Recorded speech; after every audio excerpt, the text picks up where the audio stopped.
Good morning વિદ્યાર્થી મિત્રો. Good morning. જય શ્રી કૃષ્ણ. જય શ્રી કૃષ્ણ.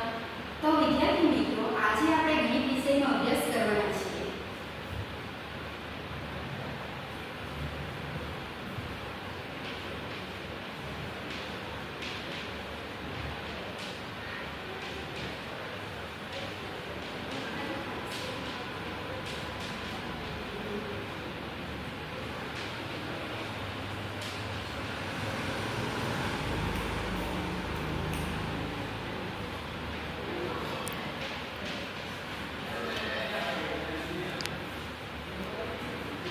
તો વિદ્યાર્થી મિત્રો, સૌપ્રથમ હું તમને થોડાક પ્રશ્નો પૂછીશ. તમારે એ પ્રશ્નના જવાબ આપવાના રહેશે. જેમને પણ આવે તેમણે પોતાની આંગળી નીચે કરવાની રહેશે અને ઊભા થઈને જવાબ આપવાનો રહેશે. તો વિદ્યાર્થી મિત્રો, પ્રાકૃતિક સંખ્યાઓમાં કઈ સંખ્યાઓનો સમાવેશ થાય છે? હા, બોલો તમે. 1 2 3 ને 4. હા, પ્રાકૃતિક સંખ્યાઓમાં 1 2 3 4 અને અનંત સુધી સંખ્યાઓનો સમાવેશ થાય છે. હવે પૂર્ણ સંખ્યાઓમાં કઈ સંખ્યાઓનો સમાવેશ થાય છે? 0 થી લઈને અનંત સુધી. હા, શૂન્યથી જે શરૂઆત થાય છે ત્યાંથી અનંત સુધી જે સંખ્યાઓનો સમાવેશ થાય છે તેને આપણે પૂર્ણ સંખ્યાઓ કહીએ છીએ. તો વિદ્યાર્થીઓ, હવે આપણે પૂર્ણાંક સંખ્યાઓ કોને કહીશું? હા, તમે બોલો. ધન, ઋણ અને શૂન્ય. હા, જે સંખ્યામાં ધન, ઋણ અને શૂન્યનો સમાવેશ થાય તેને આપણે પૂર્ણાંક સંખ્યાઓ કહીશું. હવે હું તમને એક સંખ્યા કહું છું, તો એ સંખ્યાઓ કઈ છે તે તમારે મને જણાવવાનું રહેશે. જો 2/3 આ જે સંખ્યા છે તેને આપણે કઈ સંખ્યા કહીશું? હા, બોલો તમે. સમય. હા, 2/3 છે જેને આપણે સમય સંખ્યા કહી શકીએ છીએ, કારણ કે એ p/q સ્વરૂપમાં છે. એટલે આપણે અંશ અને છેદના સ્વરૂપમાં આપણે એને લખી શકીએ છીએ. તો વિદ્યાર્થી મિત્રો, આજે આપણે સમય સંખ્યાઓ વિશે અભ્યાસ કરીશું.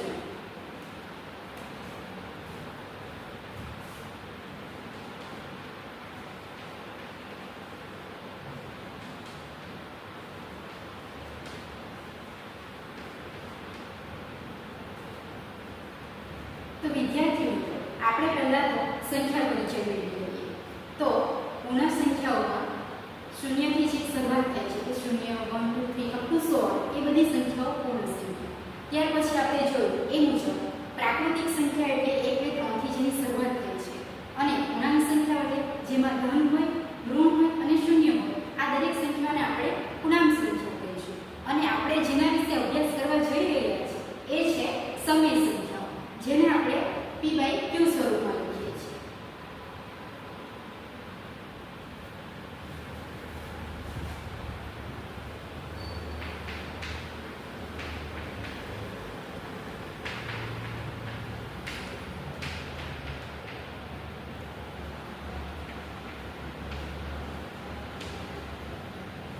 હવે આ તરફ આપણે સમય સંખ્યા વિશે જોયું કે આપણે p/q સ્વરૂપમાં લખી શકીએ, એટલે કે અંશ અને છેદના સ્વરૂપમાં લખી શકીએ. પરંતુ જે છેદ હોય છે એટલે કે આ જે q હોય છે તે q એ નોટ ઇક્વલ ટુ 0. q કદાપી 0 હોતો નથી. તેને જ આપણે સમય સંખ્યા કહી શકીએ છીએ.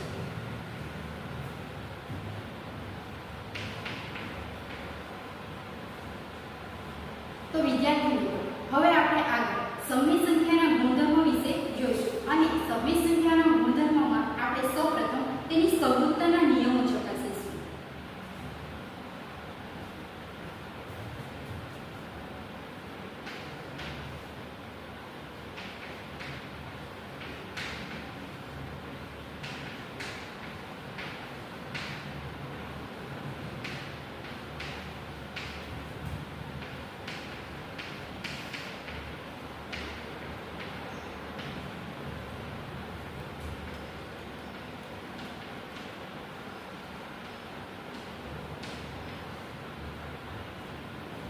હવે આપણે જે આ નિયમની ચકાસણી કરવા જઈ રહ્યા છીએ સંવૃત્તા માટે, તો સંવૃત્તા માટે આપણે 4 પ્રક્રિયા કરીશું. સૌપ્રથમ આપણે સરવાળા માટે, ત્યારબાદ બાદબાકી, ગુણાકાર અને ભાગાકાર માટે પ્રક્રિયા કરીને જોઈશું કે આ જે સમય સંખ્યાઓ છે તે સંવૃત્તાના નિયમોનું પાલન કરે છે કે નહીં.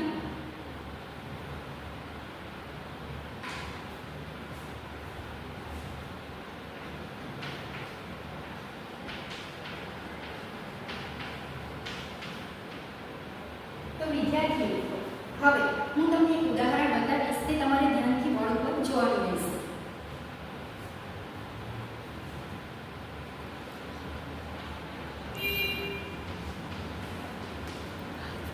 હું અહીં કોઈ પણ બે સમય સંખ્યાઓ લઉં છું અને આપણે પ્રક્રિયા કરવા જઈ રહ્યા છીએ સરવાળો. તો સરવાળો કરીને હું જે જવાબ આવશે તે સમય સંખ્યા આપણને મળે છે કે નહીં તે ચકાસીને બતાવીશ.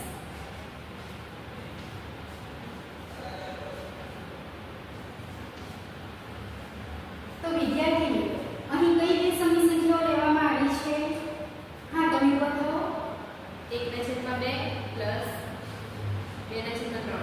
હા, અહીં કોઈ બે સંખ્યાઓ લેવામાં આવી છે સમય સંખ્યાઓ. ફર્સ્ટ છે એ 1/2 છે અને બીજી છે એ 2/3 છે. હવે આપણે એના પર સરવાળાની પ્રક્રિયા કરીશું. હવે આપણે સરવાળો કરવો હોય તો બંનેના છેદ સરખા હોવા જરૂરી છે. પરંતુ આપણે એવું જોઈએ તો બંનેના છેદ સરખા નથી. તો આપણે એનો લસાઅ કરવો. હવે આપણે એનો લસાઅ લઈશું એટલે 2 અને 3. તો આપણને 6 મળશે. હું તમને બતાવું છું.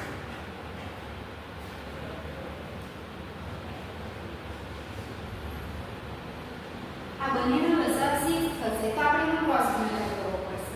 એટલે આ જે 3 છે તે અહીં ગુણાશે એક સાથે અને આ જે 2 છે તે આ 2 સાથે ગુણાશે એટલે પહેલું 4 થશે.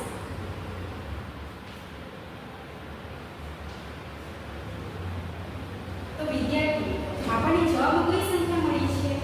હા, બોલો તમે. 7/6. હા, ખૂબ સરસ. આપણને જવાબમાં મળી છે સંખ્યા 7/6. હવે આ 7/6 જે સંખ્યા છે એ કઈ સંખ્યા છે? હા, તમે બોલો. હા, સમય સંખ્યા છે. સરસ. તો આપણે જે નિયમ ચકાસ્યો છે એના ઉપરથી આપણે કહી શકીએ કે આપણે કોઈ પણ બે સમય સંખ્યાનો સરવાળો કરીએ છીએ તો જવાબમાં આપણને સમય સંખ્યા મળે છે. તો આપણે એવું કહી શકીએ કે સરવાળાની પ્રક્રિયા માટે સમય સંખ્યાઓ સમરૂપતા ધરાવે છે. આપણે બીજું એક ઉદાહરણ જોઈશું.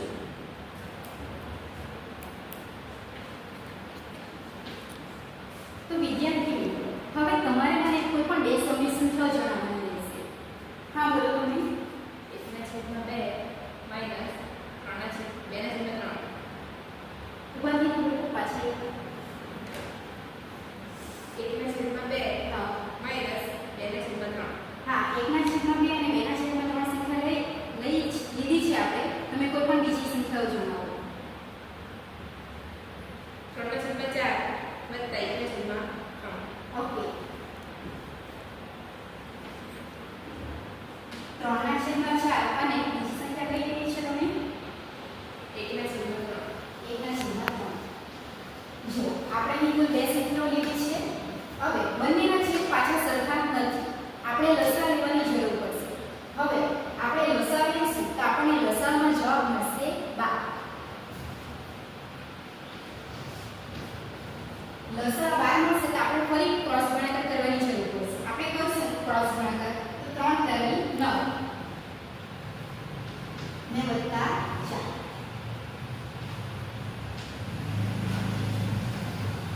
ઓકે. હવે આપણને જે આ સંખ્યા મળી છે કે 13/12 એટલે એ p/q સ્વરૂપમાં આપણને જોવા મળે છે. જે q એટલે કે 12 છે તે નોટ ઇક્વલ ટુ 0 છે. બરાબર ને? હા, તો આપણે આને સમય સંખ્યા કહી શકીએ. બરાબર?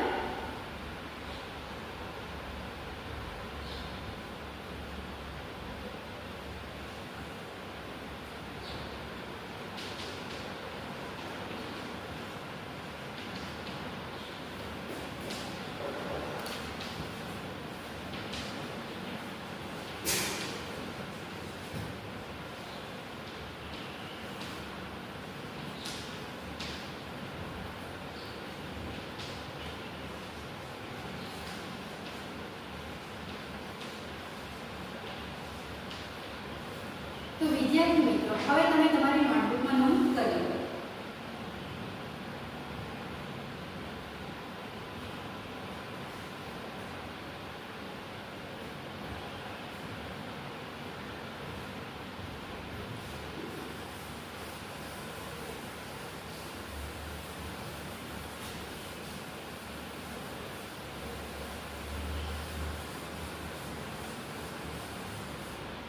તો વિદ્યાર્થી મિત્રો, હવે આપણે બાદબાકીની પ્રક્રિયા માટે નિયમની ચકાસણી કરીશું.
ને આપણે ક્રોસ ગુણાકાર કરીશું તો અહીંયા 3 આવશે અને વેલ્યુ 4 આવશે બરાબર.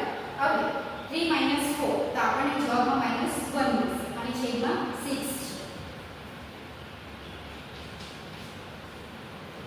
હવે આપણને જે આ સંખ્યા મળી છે કે -1 ના છેદમાં 6 એ પણ p/q સ્વરૂપની છે જ્યાં p ની વેલ્યુ -1 છે અને q ની વેલ્યુ 6 છે બરાબર છે.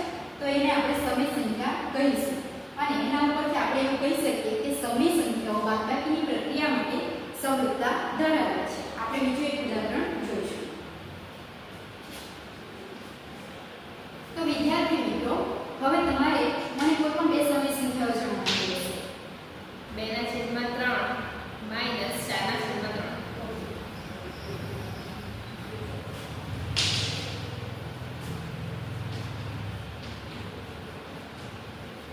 તો આપણે ફર્સ્ટ વન લીધી છે 2/3 અને બીજી લીધી છે 4/3. હવે આપણે છેદને જોઈશું.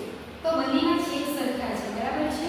તો લસા આપણો 3 થશે બરાબર. આપણે લસા કરવાની જરૂર પડશે નહીં. તો હું અહીં છેદમાં 3 લખી દઉં છું. હવે ઉપરની જે સંખ્યાઓ છે એને ઉપર આપણે લખીશું. હવે આપણે જે 2 - 4 કરીશું તો આપણને જવાબમાં -2 મળશે અને છેદમાં તો 3 છે. હવે આ જે સંખ્યા મળી છે બરાબર એ પણ p/q સ્વરૂપની છે જે p ની વેલ્યુ -2 છે અને q ની વેલ્યુ 3 છે. તો આપણે એને પણ સમય સંખ્યા કહી શકીએ. અને જે આગળ આપણે જોયું તે પ્રમાણે આ સમરૂપતાના નિયમનું પાલન કરે છે બાદબાકીની પ્રક્રિયા.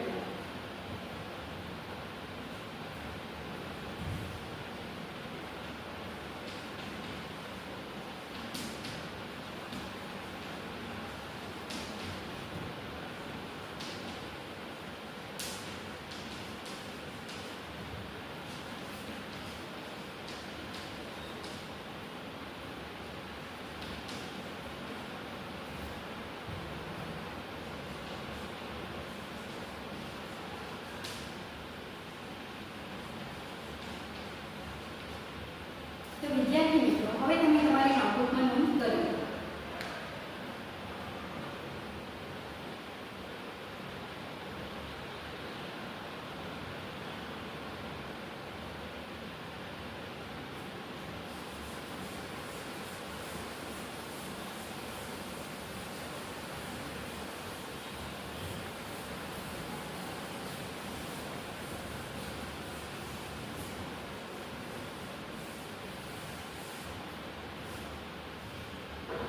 તો વિદ્યાર્થી મિત્રો હવે આપણે આગળ ગુણાકારની પ્રક્રિયા માટે નિયમની ચકાસણી કરીશું.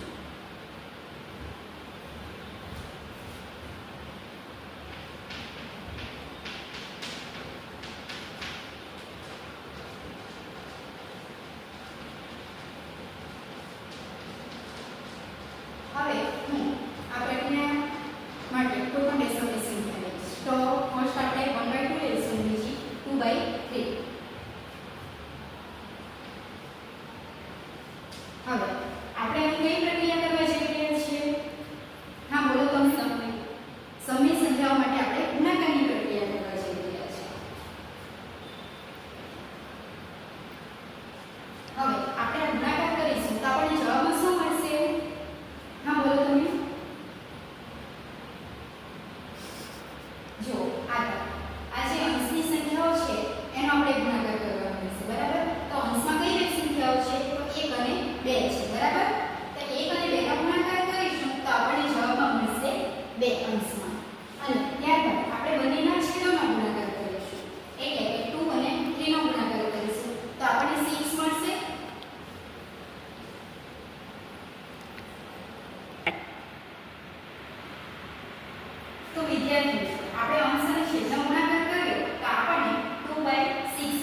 3/4.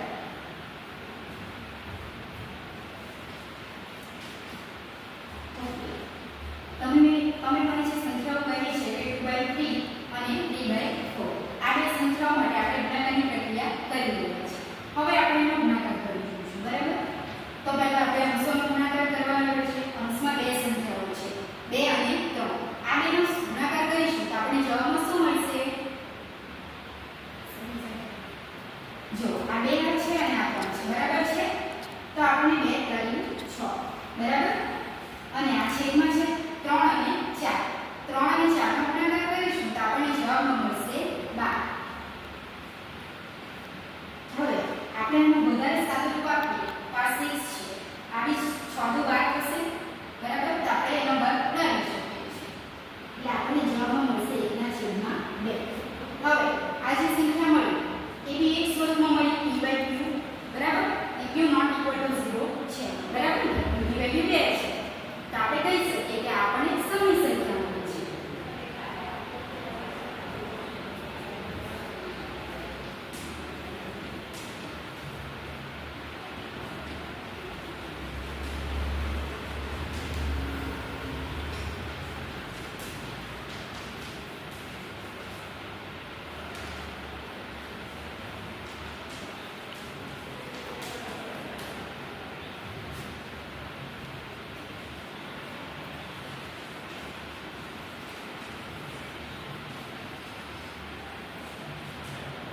તો વિદ્યાર્થી મિત્રો, હવે તમે તમારી નોટબુકમાં નોંધ કરો.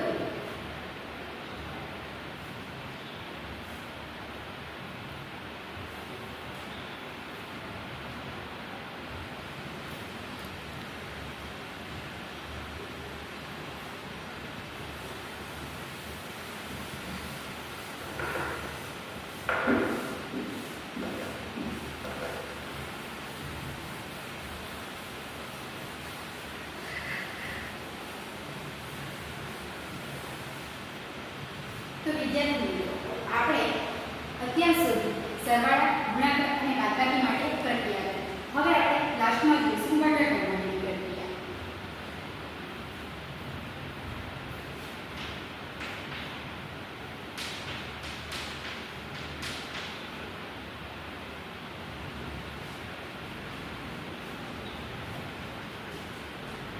હવે હું તમને એક ઉદાહરણ બતાવીશ અને એની ચકાસણી કરશું. જો હવે આપણે ભાગાકારની પ્રક્રિયા કરીશું તો કોઈ પણ એક સમય સંખ્યા લઈશું, બરાબર? અને વચ્ચે આપણે ભાગાકારનું ચિહ્ન મૂકીશું, બીજી સમય સંખ્યા લઈશું. આપણે ભાગાકાર કરવાની ટ્રાય કરીશું, પરંતુ આ એક એવી પ્રક્રિયા છે કે જવાબમાં આપણને અવ્યાખ્યાયિત પદ મળે છે. હું તમને કરીને બતાવીશ.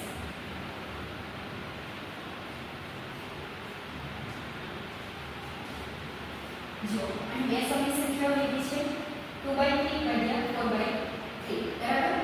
તો આપણે ભાગાકાર કરવું હોય તો જવાબમાં આપણને મળશે નહીં, આપણને અવ્યાખ્યાયિત પદ મળશે. જો આપણે ધારો કે કોઈ સંખ્યા સમય સંખ્યા a લઈએ, એ કોઈ સમય સંખ્યા છે કે p/q સ્વરૂપની હશે, બરાબર છે? હવે આપણે ભાગ્યાનો 0 કરીશું તો આપણને અવ્યાખ્યાયિત પદ મળશે, બરાબર? એનો અર્થ એવો થશે કે આ સમય સંખ્યાઓ છે તે ભાગાકારની પ્રક્રિયા માટે સમૃદ્ધતા ધરાવતી નથી, બરાબર? આપણને એના જવાબમાં સમય સંખ્યા મળશે નહીં, બરાબર? એના માટે આ નિયમનું પાલન થતું નથી એવું આપણે કહી શકીએ.